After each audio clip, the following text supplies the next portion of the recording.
인사하겠습니다. 우리는 말씀의 사람입니다. 말씀을 떠나서는 살 수 없고, 말씀이 우리를 살리고, 하나님의 말씀 우리의 영혼 속에 들어가면은 우리가 언제 그랬냐는 듯이 우리의 영혼이 회복될 것이기 때문에 그렇습니다. 지난주부터 해서 하이델베르그 요리 문답을 하는데요. 참고로 말씀을 드리면은 나중에 이제 3월에 개강이 되어서 이제 매월 두 번째 주일날 소급으로 모이게 될 때는 생략을 할 것이냐 말 것이냐 고민을 하다가 그대로 갈 겁니다. 그 대신에 시간은 조금 단축해서 이제 가게 되고 해야 1년에 32주 과정을 다 할 수 있기 때문에 우리가 부지런히 달려가도록 특별한 변수가 없이는 평소에는 이 문답 설교로 진행을 하도록 하겠습니다. 우리가 이 전체 구조를 잘 봐야 되는데, 당신의 삶에 유일한 단 하나의 위로가 무엇이냐? You are only comfort. 당신의 유일한 위로, 소망, 그거 어디에 오느냐라고 할 때 여러분 정확하게 기억이 될지 모르겠지만은 사나 죽으나 나는 주님의 것이다.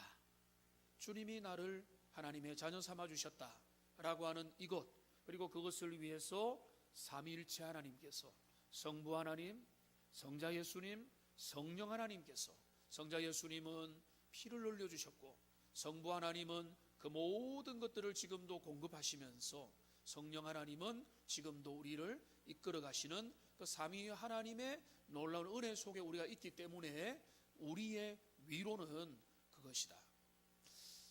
제가 여기 우리 어르신들이 계시는데 여기 위중한 분들이 없기 때문에 제가 말씀을 미리 드리겠습니다. 위중한 분들이 있을 때는 하나님 앞에 기도하고 작정해서 할 수 있는 말이지만은 지금 여러분에게는 미리 할 수 있는 말이 되리라고 보는데, 여러분들 생명이 꺼져갈 때 그 고백을 할 수 있어야 됩니다.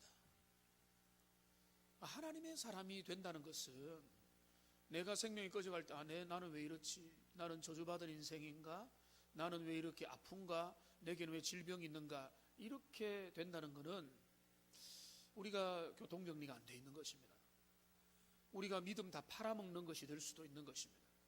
하나님 앞에서 나는 지금 내가 질병 가운데 있지만은 하나님께서 나를 받아주셨고 영원으로 이끌어 가실 거기 때문에 나는 괜찮습니다 라고 하는, 내 영혼을 주님께 맡깁니다 라고 할 수 있는 그 믿음의 고백이 펄펄할 때, 분위기 좋을 때, 그때 하는 고백도 고백이지만은 힘이 다 빠졌을 때, 이제는 죽음을 앞두고 있을 때라도 그 고백할 수 있어야 된다는 것이죠.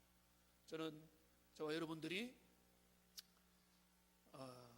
이런 말 별로 그렇지만은 여러분 장례를 혹시 제가 치르게 되는 날이 있을 때 마음의 기쁨과 확신과 담대함으로 여러분의 장례를 치를 수 있도록, 그리고 저의 장례를 누가 치를 때에 저 사람은, 저 목사는 부족했지만은 하나님의 사람이었다, 하나님을 사랑했고 주님 안에서 만족했고 그 은혜만 추구했다, 이 이야기만 있으면 되는 거 아닙니까? 나머지는 다 부분적인 거잖아요. 진짜 중요한 뭔가 하면 사나 죽으나 내 인생 주님의 것입니다 라고 하는 이 고백, 이거 하나 분명하게 남기고 사시는 하나님의 사람들 다 되시기를 주님의 이름으로 축복합니다. 그 신앙이 되려면 세 가지가 있어야 된다고 했죠. 그 이문이거든요. 그럼 뭐를 우리가 알아야 된다고 했죠? 첫째가 뭡니까? 우리의 비참함. 우리가 얼마나 비참한 존재인가. 우리가 비참한 존재라는 것을 알 때 우리에게 뭐가 필요합니까? 두 번째, 구원의 은혜가 필요한 거잖아요. 내가 비참한 나의 삶을 어떻게 구원받을 수 있을까? 어떻게 벗어날 수 있을까? 그거를 알게 되는 게 구원을 얻게 되는 것이고, 구원 얻은 백성들이 세 번째로 아는 게 뭐죠? 감사하는 마음을 가지게 되는 거예요. 그러니까 죄로 인한 비참함과 그거를 인식하는 사람들이 그 구원에 대해서 절실하게 바라는 그 구원의 은혜를 사모하게 되고, 그 구원을 누리는 사람들은 감사로 주님 앞에 영광을 돌리게 된다. 이게 이제 이문에 나와 있는 우리가 알아야 될 세 가지 중요한 지식입니다. 오늘은 좀 많이 보이지만은 3문에서 8문까지 이거를 다 다루겠는데, 이렇게 보면 됩니다. 3, 4, 5문이 연결되어 있고 6, 7, 8문이 함께 또 연결되어 있습니다. 자, 그러면 이 3, 4, 5문에서 어떻게 지금 하이델베르그 문답이 나타나는가를 우리가 이제 보면 되는데요. 자, 3문의 질문을 먼저 우리가 한번 보면은 이제 알 수가 있겠습니다. 질문을 한번 읽어보겠습니다. 시작. 어떻게 당신의 비참함을 알 수 있습니까? 그 대답을 한번 읽어보겠습니다. 하나님의 율법이 내게 가르쳐 줍니다. 여기 이제 질문을 보면 지금 이 이제 우르시누스가 얼마나 성경을 논리적으로 그 인식의 흐름을 따라서 이 신앙 고백서와 요리문답이 작성했는지를 알게 되겠죠. 그러니까 지금 당신의 비참함을 어떻게 알 수 있습니까? 라고 물었다는 것은 지금 세 가지 알아야 될 지식, 나의 비참함을 알고 구원의 은혜를 알고 그로 인해서 감사함을 알아야 된다는데, 첫 번째 비참함을 아는 부분에 대해서 이제 3문이 시작되는 거죠. 그러니까 이 문에서는 전체 비참과 구원과 감사였다고 한다면, 이제 3문에서는 한 가지 또 들어가는 겁니다. 나의 비참함을, 우리가 죄와 비참함 가운데 있다는 것을 어떻게 아느냐. 여기 영어를 보면 From where do you know your sins and misery라고 했는데, 여기 보면 번역이 하나가 빠져 있죠. 당신의 죄들과 비참함을 어디로부터 당신이 알 수 있습니까? 라고 되어 있는데, 여기 비참함에 대해서 이야기하고 있는 것입니다.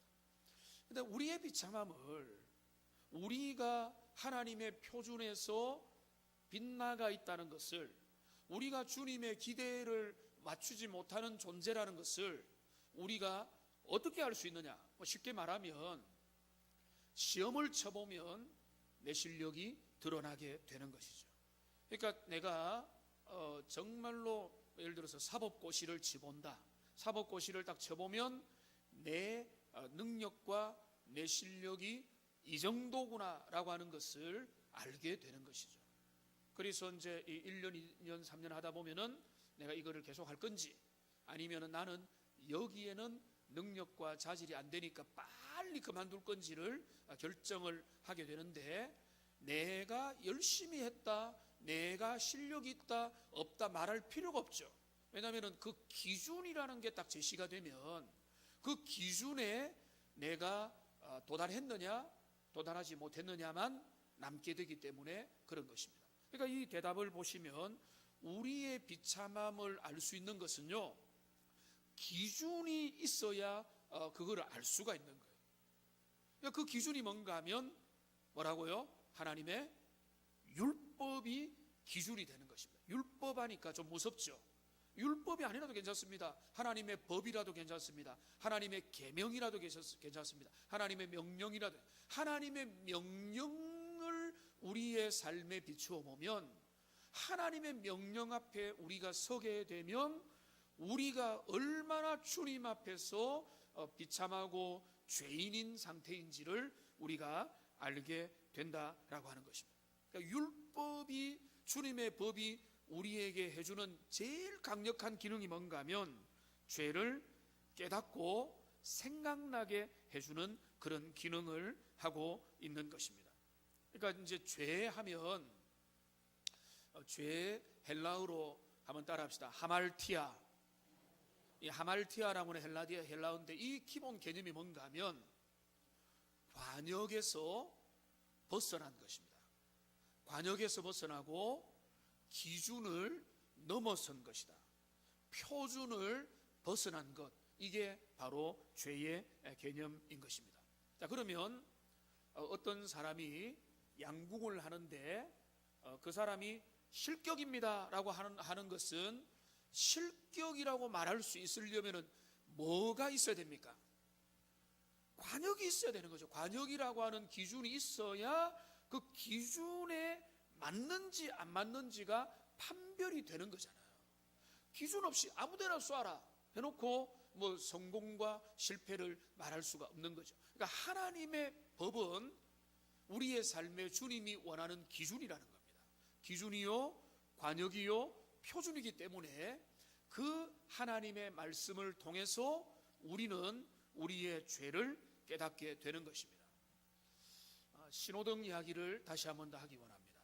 자, 우리가 도로에 차를 몰고 가다가 노란 불이 켜졌습니다. 어떻게 하라는 거죠? 슬로우 다운, 천천히 속도를 줄여서 이제는 곧 빨간색이 들어온다, 빨간불이 들어온다는 것이죠. 빨간불이 들어오면 그치는 것입니다. 도로의 중간에는 노란색 실선이 아니라 노란색 선이 있습니다. 이 선은 뭐죠? 중앙선이라고 하는 겁니다. 중앙선을 침범하면 벌금과 함께 뭐가 있습니까? 벌점도 받게 됩니다. 이 벌점이 쌓이게 되면 면허 정지, 면허 취소를 되게 됩니다. 자, 그런데 누가 이제 운전을 하다가 교통경찰이 불렀습니다. 당신은 중앙선을 위반했습니다. 내가 언제 위반했냐고 하면서 서로 우기고 다툽니다. 경찰이 합니다. CCTV 틀어보자. CCTV를 틀어서 확인을 합니다. 눈에 뭐가 보입니까? 중앙선을 바퀴가 밟은 것이 보이는 것입니다. 그러면 위반이고 그 사람은 할 말 없이 벌금을 내고 벌점을 받고 그 모든 대가를 지불해야 되는 것입니다. 중앙선이 있기 때문에 위반이라는 게 생겨난 것입니다. 그런데 이런 제가 이제 제 자녀한테 이런 이제 황당한 질문을 받았는데 중고등부 때는 마땅히 그런 질문을 할 수 있죠. 그러면 중앙선을 왜 만들었냐고 이렇게 묻는 거예요. 왜 중앙선을 만들어서 벌금을 내게 만들었냐, 이제 이렇게 항변을 하는 것이죠. 중앙선을 안 만들었으면 벌금을 안 내도 되지 않느냐라고 하는 지극히 이제 순수한 그런 생각입니다. 여러분, 이거를 좀 더 넘어가 보면 하나님이 만드신 선악을 알게 하는 나무에 대해서도 사람들이 그렇게 생각을 많이 합니다. 하나님이 너는 모든 것을 임의로 다 먹되 선악을 알게 하는 동산 중앙에 있는 나무의 실과는 먹지 말라. 먹는 날에는 반드시 죽으리라 주님이 말씀하셨죠. 그게 뭡니까? 주의 계명인 거죠. 계명. 자, 먹는 날에는 반드시 죽으리라고 했는데 먹으면 어떻게 됩니까? 그게 바로 죄가 되는 것이고 위반이 되는 것이죠. 자, 그러니까 보면 여러분 이렇게 됩니다. 뭐 계명이, 율법이 죄를 깨닫게 한다니까 이게 뭐 엄청 거창한 것 같은데, 하나님의 명령을 받게 되면 그 명령 앞에 서 있는 인생은 그거를 순종하든지 아니면은 순종을 못하게 되든지 하는 그런 어떤 기준에 대한 위반과 성취를 하게 된다는 말입니다. 그러니까 우리가 생각해 보면 그렇게 주일학교 학생들이 질문을 하죠. 왜 하나님의 선악과를 만들어서 우리를 고생시키냐고. 왜 하나님이 이런 계명들을 만들어서 십계명을 만들고 도덕법을 만들고 수많은 계명을 만들어서 우리를 힘들게 만들냐고, 우리 주일학교에 빠지지 않는 그런 질문 중에 하나인데, 그런데 우리가 알게 되는 것은 뭔가 하면 이 선악을 알게 하는 그 선악과를 대표하는 모든 주님의 명령들이 주어짐으로 말미암아 이 명령을 통해서 우리의 성공과 실패가 우리가 위반했는지 안 했는지가 드러나게 되는 것입니다. 자, 그러면 잘 지키면 되겠네라는 생각을 우리가 하게 되죠. 우리 하나님의 명령만 잘 지키면 되겠구나. 자, 하나님의 명령이 뭔지를 우리가 좀 살펴보겠습니다. 그 보기 전에, 자, 그러면 주님이 율법을 주신 기능에 대해서 한번 로마서 3장 20절 한번 읽어보겠습니다. 그러므로 율법의 행위로 그의 앞에 의롭다 하심을 얻을 육체가 없나니 율법으로는 죄를 깨달음이니라. 자, 도로의 중앙선이, 노란색 중앙선이 우리가 위반했다는 것을 보여주지만 우리 자동차 운전자를 회개시키지는 못한다는 거죠. 중앙선의 목적은 위반을 알려주는 데 있는 것이지 그 중앙선이 성령의 역할을 해주는 게 아니라는 말입니다. 율법으로는 뭘 한다고요? 죄를 깨달음이라. 그러니까 법을 통해서, 하나님의 법을 통해서 우리는 뭘 알게 되는가 하면 내가 하나님에게서 멀어져 있구나, 하나님의 기대에게서 우리가 참 상당히 미끄러져 있는구나, 나는 죄인이구나 라고 하는 것을 알게 되고 깨닫게 되는 것이죠. 자, 한 군데 보겠습니다. 로마서 7장으로 가보겠습니다. 여러분 성경을 직접 찾아보십시오. 로마서 7장 가보겠습니다. 여기 율법의 죄를 깨닫게 하는 기능에 대해서 상당히 자세하게 나와 있습니다. 로마서 7장에 7절에부터 보시면요, 율법의 기능입니다. 제가 한번 쭉 보겠습니다. 그런즉 우리가 무슨 말을 하리요? 율법이 죄냐? 그럴 수 없느니라. 율법으로 말미암지 않고는 내가 죄를 알지 못하였으니, 그 율법이 탐내지 말라 하였다면 뭐를 알 수가 없죠? 탐심을 모르죠. 뭐가 탐심이고 뭐가 나쁜 건지 알 수가 없죠. 하나님이 탐내지 말라 했으니까 내가 탐내었구나. 지금 이제 예를 들어서 남의 집에 배우자를 마음에 품는다, 그 탐심이거든요. 그 죄악을 알게 되는 것이죠. 8절에 보면 죄가 기회를 타서 계명으로 말미암아 내 속에서 온갖 탐심을 이루었나니 율법이 없으면 죄가 죽은 것임이라. 전에 율법을 깨닫지 못할 때는 내가 살았다는 거예요. 내가 살았다는 건 뭔가 하면 죄에 대한 감각도 없었다는 거예요. 근데 하나님의 계명이 내게 기준선으로 다가오니까 9절에 어떻게 되죠? 죄는 살아나고 나는 죽었다. 내 하나님의 말씀이, 주의 계명이, 주의 요구들이, 하나님의 명령들이 내게 다가오니까 내 안에 주님의 계명이 부닥치면서 내 안에 내가 제대로 된 모습이 없더라는 것입니다. 이게 쭉 이제 나와요. 그러면서 이제 그러나 12절을 보시면은 이로보건대 율법은 잘못된 게 아니죠. 뭡니까? 거룩하고 계명도 거룩하고 의로우며 선하도다. 그러면서 그 16절에 보면 만일 내가 원하지 아니하는 그것을 행하면 율법이 선한 것을 시인하노니 이제는 그것을 행하는 자가 내가 아니요 내 속에 가는 죄니라 라고 쭉 말씀하면서 지금 두 세계 사이에서 특별히 율법으로 말미암아 하나님 앞에 내가 죄인됨을 깨닫고 있는 그 정죄받은 상태의 이 바울의 모습을 여기에서 그려주고 있는 것입니다. 근데 여러분 한번 저를 보십시오. 이게 중요한 건데요, 하나님의 은혜의 출발이 뭘까요? 하나님의 은혜의 출발이 뭘까요? 하이델베르그 교리문답을 가지고 설명을 해보세요. 나의 비참함을 깨닫는 것이죠. 나의 비참함을 어떻게 알 수 있다고요? 하나님의 법을 통해서 알게 된다는 거죠. 은혜의 시작이 뭐냐? 은혜의 시작은 내가 죄인됨을 인식하는 것이 은혜의 시작인 거예요. 이 땅에 살아가는 사람들, 안 믿는 사람들 그거 인식 못합니다. 근데 하나님의 은혜를 받았다는 건 뭔가 하면, 물론 그게 전부는 아니지만은 내가 소망이 없는 인생이구나, 내가 진짜 비참한 영혼이구나, 내가 하나님의 표준에서 멀어져 있구나라는 것을 깨닫기만 해도 은혜의 시작인 줄로 믿습니다. 그게 깨달아지면요, 그게 전부는 아니고 중요한 출발인 겁니다. 이거 안 깨달아지면 내가 특별하게 잘못한 거 없는데 왜 자꾸 죄인이라고 하냐라고 하는 그 선에 머물러서는 은혜가 절대로 다가올 수 없어요.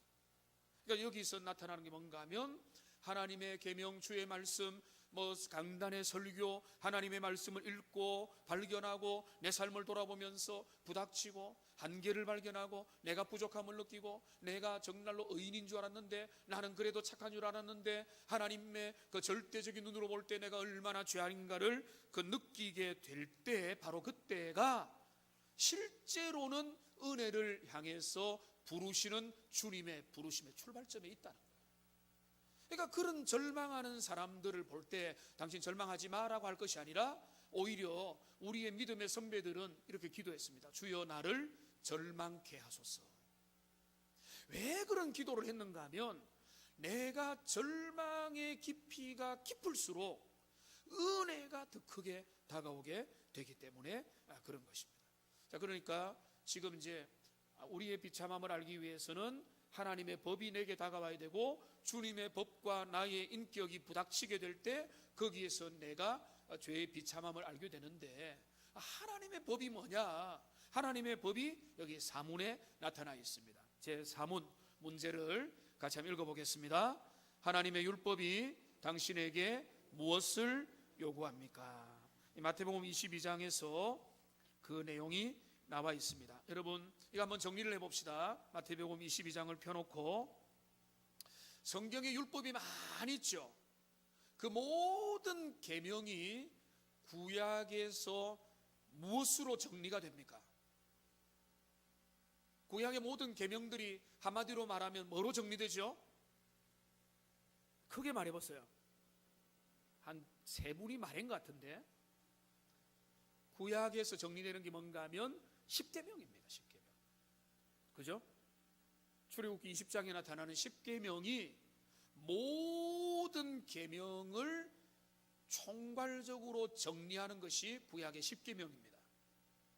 자, 그러면 10계명은 오늘 마태복음 22장에 나타나는 요 두 가지 계명으로 또 정리가 되는 것입니다. 자, 첫 번째 뭐죠? 하나님을 사랑하라. 두 번째 뭐죠? 내 이웃을 내 몸같이 사랑하라. 그리고 22장의 결론 40절 말씀 봅시다. 40절 같이 한번 읽어보겠습니다. 시작. 이 두 계명이 온 율법과 선지자의 강령이니라. 여기 보면 번역이 어려운데요, 강령이라는 말이 뭔가 하면 매달려 있다는 것입니다.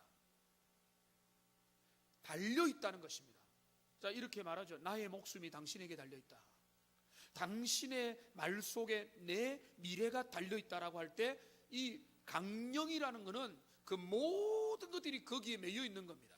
그런데 뭐와 뭐의 강령이라고요?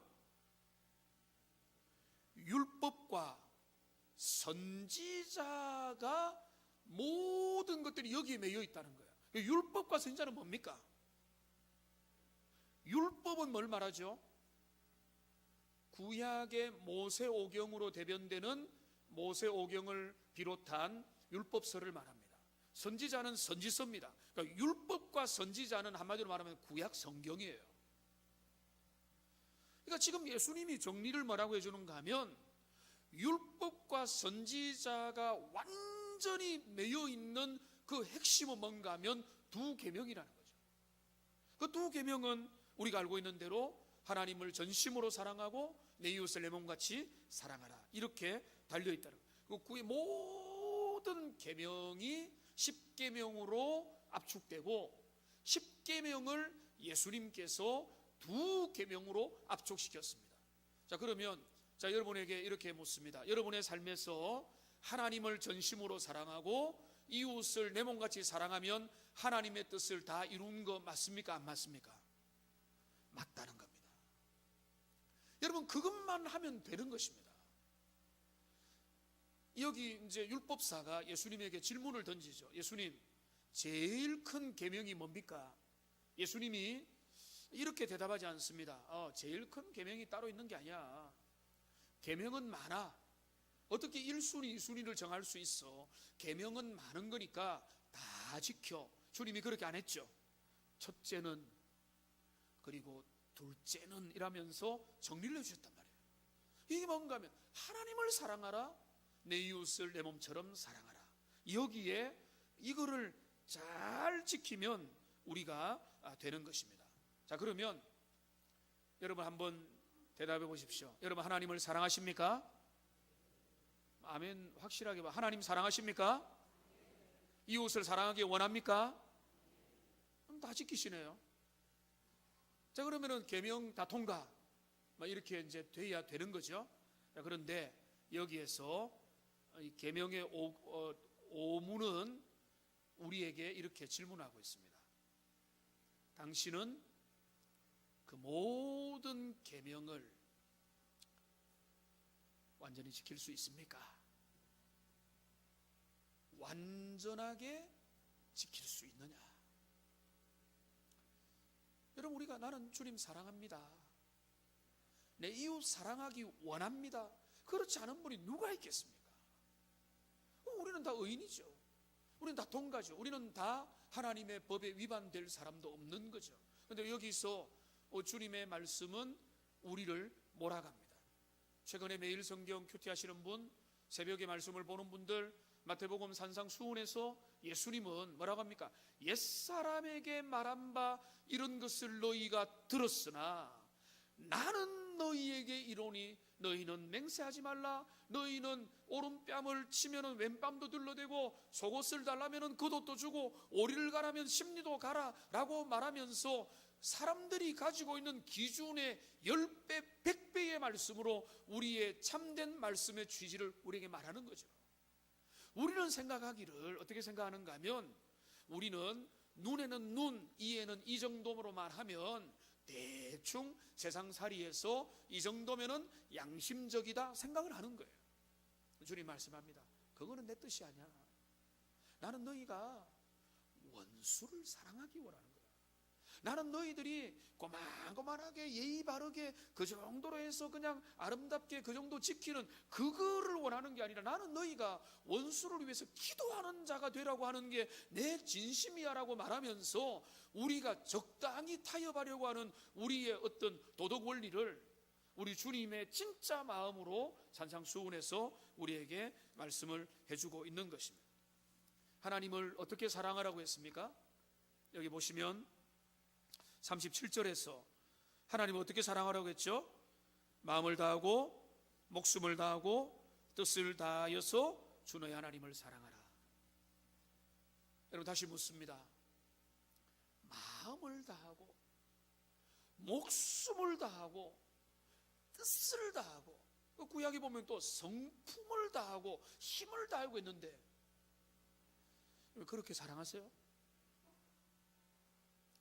그 질문에 대해서는 솔직히 대답이 달라지는 것이죠. 내가 주님을 사랑하는 거 주께서 아십니다만, 내가 그렇게 주님을 진짜 주님만을 집중해서 주님 아니면 아무런 것도 의미가 없다는 그런 자세로 주님만을 사랑하느냐? 그렇게 되면 우리는 이제 설명이 달라지고 궁색해지는 거죠. 내가 주님을 사랑합니다만, 그러나 주님과 함께 또 옆에 놓아놓는 것들이 많이 있는 거죠. 내 자녀 사랑이 주님의 자리에 올라가 있고, 물질이 주님의 자리에 올라가 있고, 세상의 어떤 명예가 주님의 자리에 올라가 있고, 우리의 평안과 우리의 게으름으로 주님을 잘못 믿고, 또 여러분은 알겠지만은 많은 사람들이 주님을 사랑한다는 이름 하에 우상 숭배하고 이단에 빠지고, 또 영적인 게으름과 나태와 무지와 태만에 빠져가지고 하나님을 진정으로 사랑하는 데서 이탈되는 경우들이 상당히 많이 있는 것입니다. 오늘도 우리가 주님을 사랑한다고 하면서 우리의 모습들 속에서는 전심으로 주님을 사랑하지 못하는 마음들이 많이 있다는 거죠. 여기 이제 구약 성경을 읽거나 성경을 쭉 보면 하나님을 사랑하라 하면서 하나님의 그 법들을 우리에게 주고 여호와를 사랑하는 자세들에 대한 모습들과 계명을 보면은, 아, 내가 이런 모습으로 주님을 사랑할 수가 없구나 라고 하는 것을 깨닫게 될 수밖에 없는 것입니다. 내 이웃을 내 몸같이 사랑하라는 말도 마찬가지입니다. 내 이웃을 사랑할 마음은 있지만 나 신범되지 않는 선에서, 나의 행복이 유지되는 선에서 나는 주님 적당히 내가 관리할 수 있을 만큼 사랑하기 원합니다. 이게 우리의 기준으로 바뀌게 되는 것이죠. 내가 나를 위하는 사람을 좋아하지만은 내한테 까불고 내한테 좀 섭섭하게 하는 사람은 내가 사랑을 하기까지는 어렵습니다. 미워하지는 않겠습니다. 이렇게 되는 게 솔직한 많은 사람들의, 성도들의 모습이잖아요. 주님이 원하는 모습이 아니거든요. 그러니까 내 이웃을 내 몸과 같이 사랑하라 라고 주님이 말씀하는 거죠. 그러니까 지금 당신은 그 모든 계명을 완전히 지킬 수 있습니까? 라고 하는 질문에 대한 대답은 한번 대답을 같이 한번 오문의 대답을 같이 한번 읽어보겠습니다. 아닙니다. 나는 하나님과 내 이웃을 미워하는 본성을 가지고 있습니다. 그러니까 이 고백이 우리는 원래 착하게 태어났는데 풍파에 휩쓸리다 보니까 우리가 참 악한 일도 많이 하는 이런 사람이 된 게 아니라 우리들 속에는 아담의 반역의 기질과 원래부터 권위를 인정하지 않는 마음들과 끊임없이 하나님과 이웃과 주변의 사람을 배반하고 우리가 잘못되려고 하는 우리의 본능이 끊임없이 내 마음 속에 있다는 것을 하나님 앞에 고백하게 될 때 그 주님의 법을 통해서 주님의 법이 정밀하게 나를 비추어 주게 되면 내가 하나님의 표준에서 얼마나 벗어나 있는가를 비로소 알게 되고 깨닫게 되는 것입니다. 하나님의 진리의 말씀이 다가오지 않으면요, 우리는 비참함을 알 수 없고 우리의 죄인됨을 알 수 없고 우리가 얼마나 주님의 표준에서 위반되어 있는가를 우리는 알 수가 없는 것입니다. 그러나 여러분이 나는 죄인입니다 라고 하는 것을 여러분이 다 고백을 하신다면 그 하나님의 말씀 앞에서 교통정리가 된 것이죠. 자, 여기까지가 우리의 비참함과 죄된 것을 어떻게 알 수 있느냐, 하나님의 율법을 계명을 통해서 주의 법을 통해서 알게 되는 것이다. 하나님의 법이 내 마음에 다가오면 그 말씀을 온전히 지키지 못하는 나의 자아와 부닥치면서 내가 주님 앞에 하나님을 사랑함에 있어서도 이웃을 사랑함에 있어서도 내가 제대로 하지 못하는 연약한 자임을 깨닫게 되도록 주님이 그 법을 우리에게 주신 것입니다. 그 다음에 이제 우리가 나갈 것은 6문, 7문, 8문으로 이제 나가야 되는데, 이 6문, 7문, 8문에서 우리에게 질문하는 것은 이제 제일 중요한 질문이 여기 6번째 질문으로 나와 있습니다. 자, 6번째 질문을 같이 한번 읽어보겠습니다. 하나님께서 본래 인간을 악하고 불의하게 지으셨습니까? 자, 지금 한번 보세요. 이 하이델베르그 교리문답의 흐름을 여러분이 좀 따라가야 되는데, 자, 우리는 죄인임을, 우리가 죄를 지을 수밖에 없음을, 하나님을 사랑해도 이상한 방법으로 사랑하고 이웃을 사랑해도 우리의 이기심이 기초해서 사랑할 수밖에 없는 연약한 자임을 고백했잖아요. 그러면 어린아이들도 많이 묻고 믿지 않는 사람도 많이 묻고 여러분들 중에서도 여전히 묻고 있는, 왜 우리가 그런 존재가 되었느냐라고 하는 질문입니다. 하나님이 우리를, 하나님의 책임 아닙니까? 이 질문이 하나님의 책임 아닙니까? 하나님이 처음부터 똑바로 만들었으면, 멋지고 완벽하고 아름답게 인생을 창조했다면 인생의 이 죄성이, 부족함이 나타났겠느냐라고 하는 게 6문에 나와 있는 질문이죠. 하나님께서 본래 인간을 악하고 불의하게 지으셨습니까?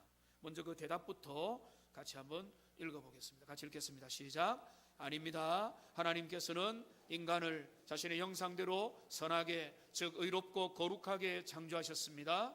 그리하여 창조주 하나님을 바르게 알고 온 마음을 다하여 사랑하며 그의 영광과 존귀를 위하여 그와 함께 영원히 행복하게 살도록 하셨습니다. 하나님이 처음 사람을 지을 때 조금 이제 복잡한 내용이지만 하지만 간단하게 해결을 하면, 하나님은 의를 행하면 영원히 살고 죄를 지으면 필멸할 수밖에 없는 존재로 첫 사람을 지었습니다. 그러니까 첫 사람은 두 가지 가능성을 같이 가지고 있는, 영생할 수도 있고 영벌에 처할 수도 있는 상태로 지었고, 아담과 하와가 타락하고 나니까 하나님의 최후 심판이 뭐였죠? 에덴 동산에서 쫓아내시고 난 다음에 불과 화염금물과 그룹불로 에덴을 지켰죠. 지켰던 이유가 뭐라고 설명됩니까? 저들이 영생할까봐. 하나님이 영생을 주기 원하시잖아요. 저들이 어떤 상태로 영생할까봐, 죄를 지어서 그 죄인인 상태로 영원히 살까봐 주님이 그 길을 차단하신 거죠. 그러니까 지금 주님이 에덴의 그 길을 막은 것은 하나님의 은혜의 조치입니다. 하나님이 그 에덴의 그 길을 허락을 해버렸다면 죄를 지은 상태로 영원히 회복되지 못한 가운데 영원히 살 수 있는 그런 상태가 되어버리게 되는 것입니다.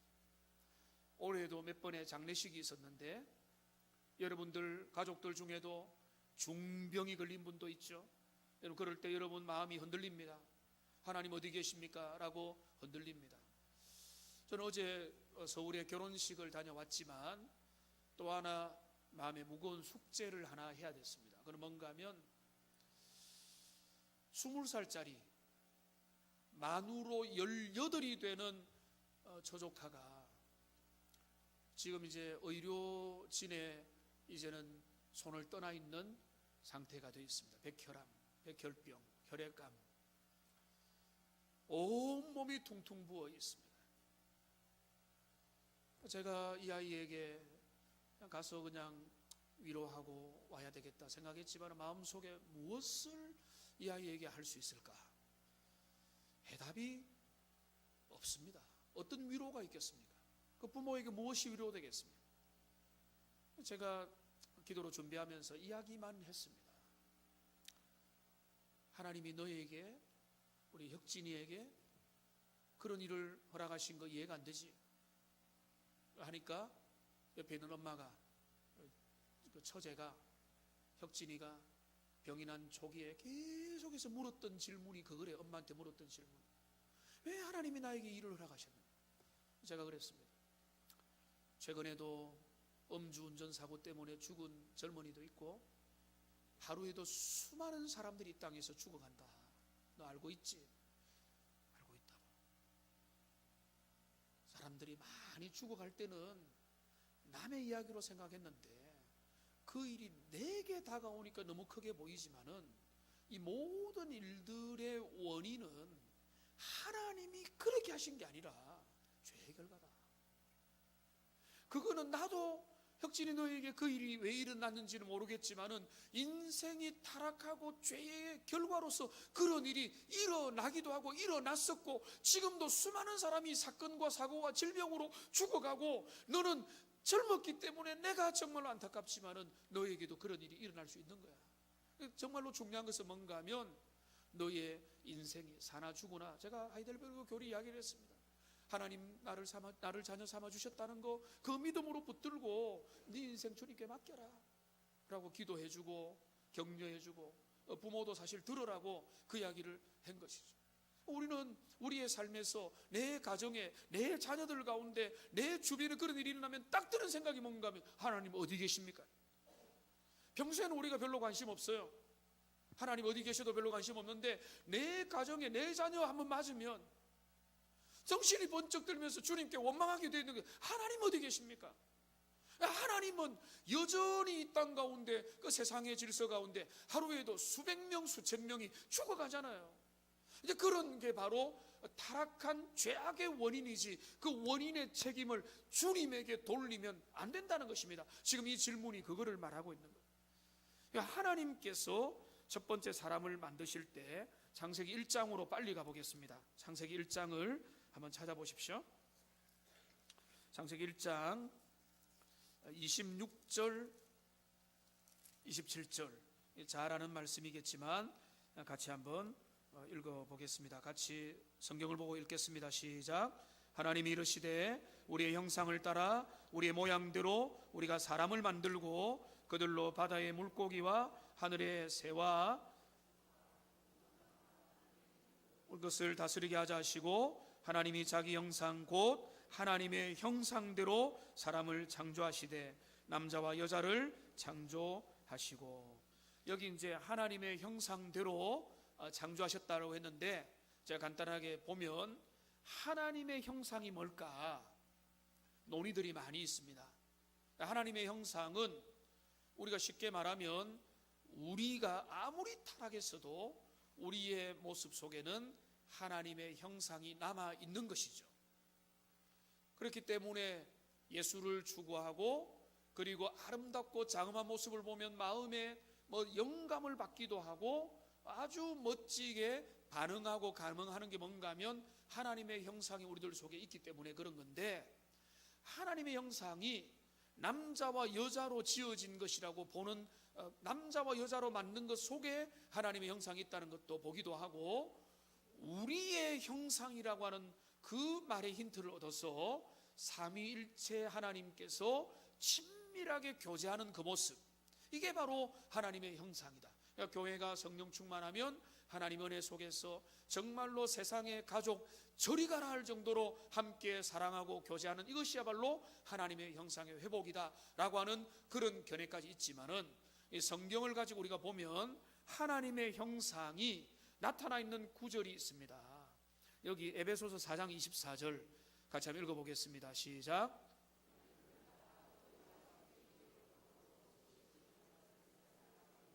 여기 보면 새 사람을 입으라는 거죠.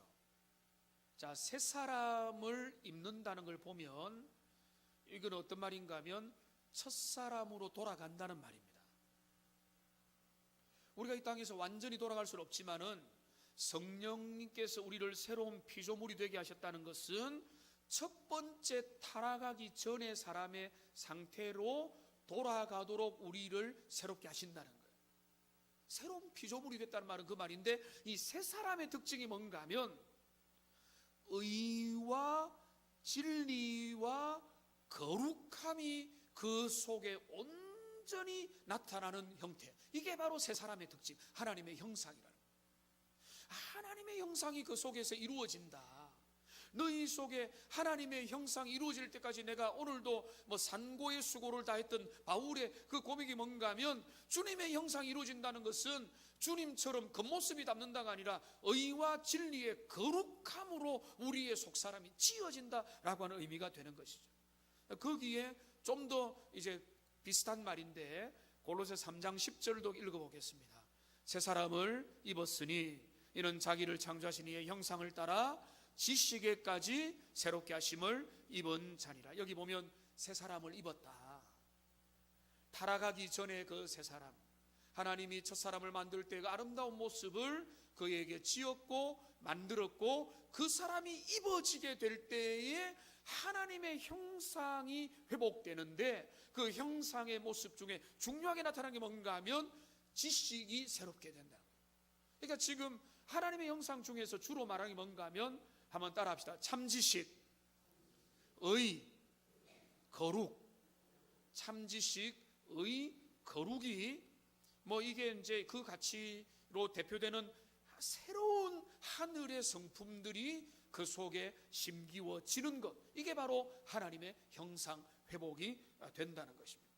그러니까 여러분, 문제를, 질병을, 갈등을, 노화를, 죽음을, 여러분의 자녀의 사건과 사고를 하나님의 책임으로 돌리면 안 됩니다.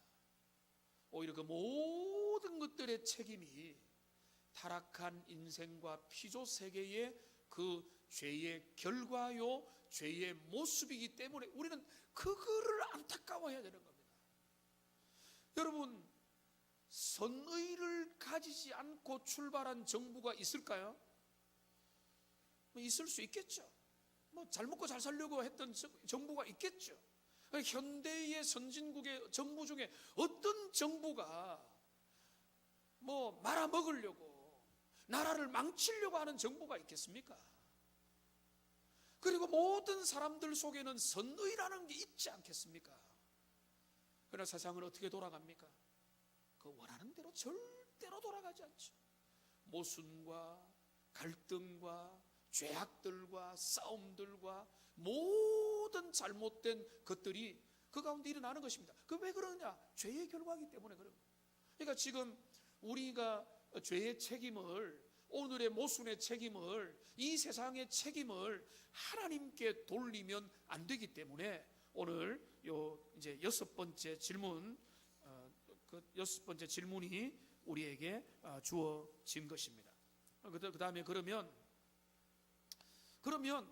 이제 일곱 번째 질문이 연결이 되죠. 하나님이 그렇게 만든 게 아니었다면, 일곱 번째 질문을 같이 읽겠습니다. 시작. 그러면 인간의 타락한 본성은 어디서 왔습니까? 자, 대답을 같이 읽어보겠습니다. 같이 읽겠습니다. 시작. 그것은 우리의 첫 조상 아담과 하와가 에덴 동산에서 불순종하여 타락함으로 비롯되었습니다. 그 타락으로 말미암아 우리의 본성이 부패되어 인간은 잉태되는 그 순간부터 죄인으로 태어나는 것입니다. 제가 로마서 5장도 직접 찾아보려고 했는데 생략을 하고요. 우리는 아담의 범죄로 말미암아 원죄라는 게 들어왔습니다. 오늘날 사람들은 자기 결정의 시대라고 믿고 있습니다. 원죄의 영향력을 무시합니다.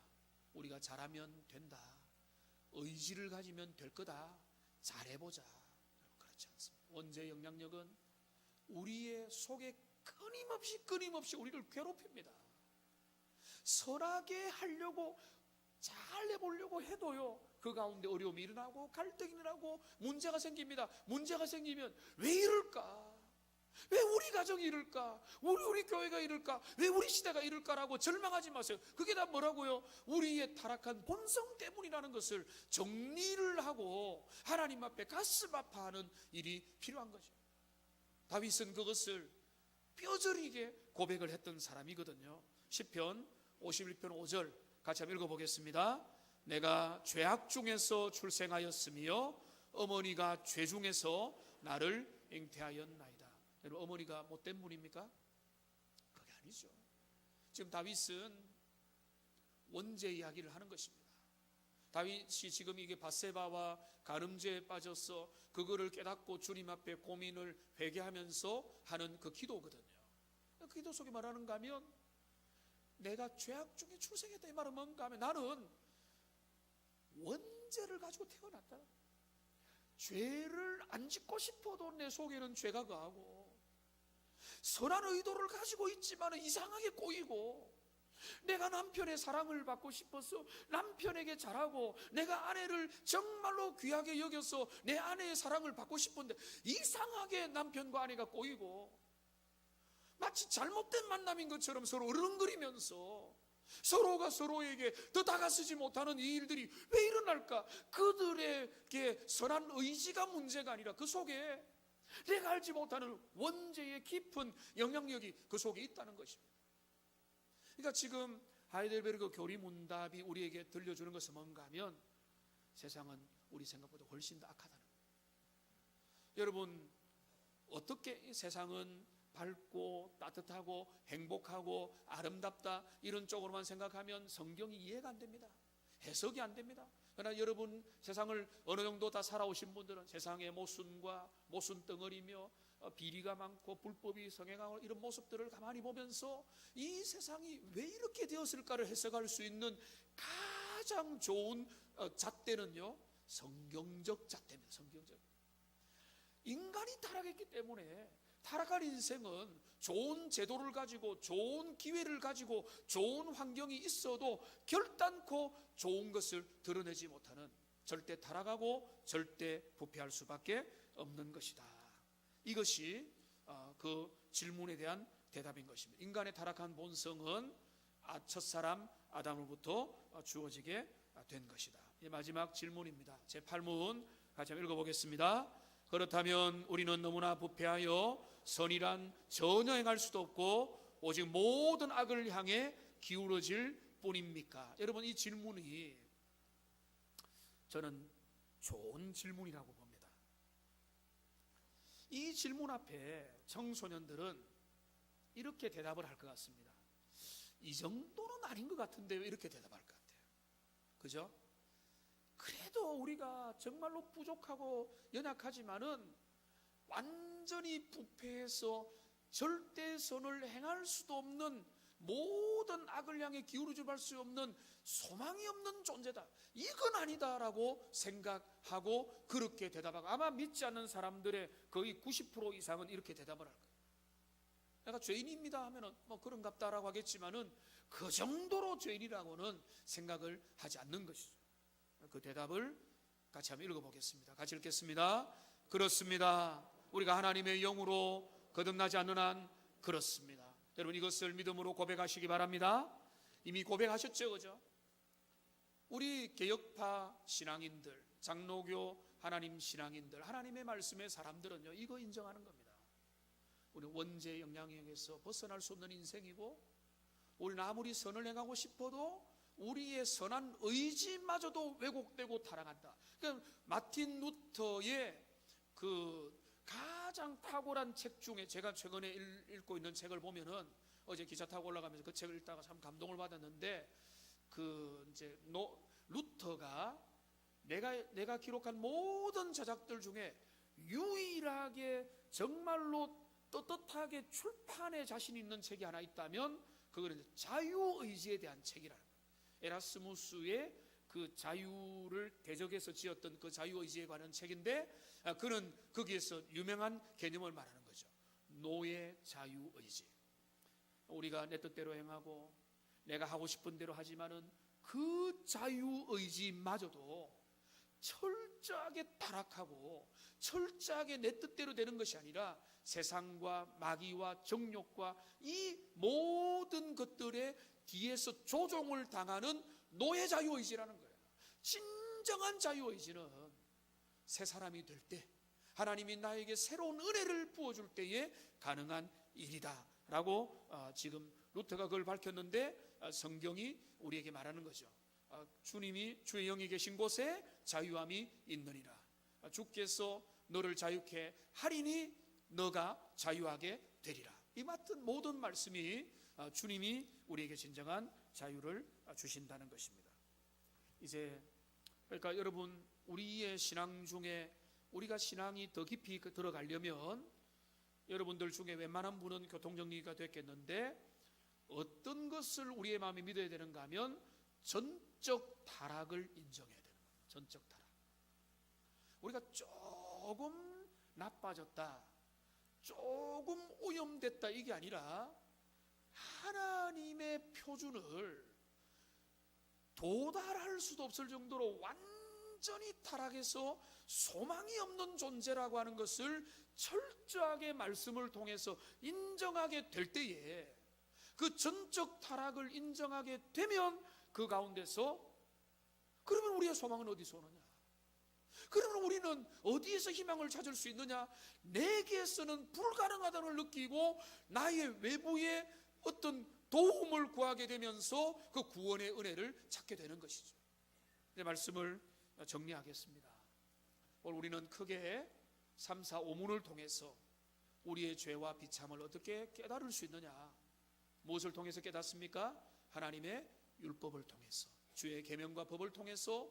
그 계명과 법이 우리를 괴롭힌다는 말이 아니라 하나님의 기준이 우리들 속에 들어오게 되면, 우리는 멋대로 살았지만은 하나님의 기준 속에서 우리가 얼마나 잘못 살았고, 하나님의 기준이 얼마나 어미로우며, 주님을 향해 가야 될 길이 얼마나 멀며, 우리가 이웃을 향한 주님의 기대가 뭔가를 알게 되면서 우리가 절망하게 되고 우리의 비참을 깨닫게 되는데, 우리의 그 모든 죄와 비참은 6문, 7문, 8문에서 본 것처럼 하나님이 기원이 아니라 아담과 타락의 죄로 말미암아 그 모든 것들이 주어지게 되었고, 전적으로 무능하게 되고 부패하게 되므로 선을 행할 수도 없는 그런 자리에 이르게 되었다. 하나님은 우리를 하나님의 형상대로 창조했는데, 결론은 이겁니다.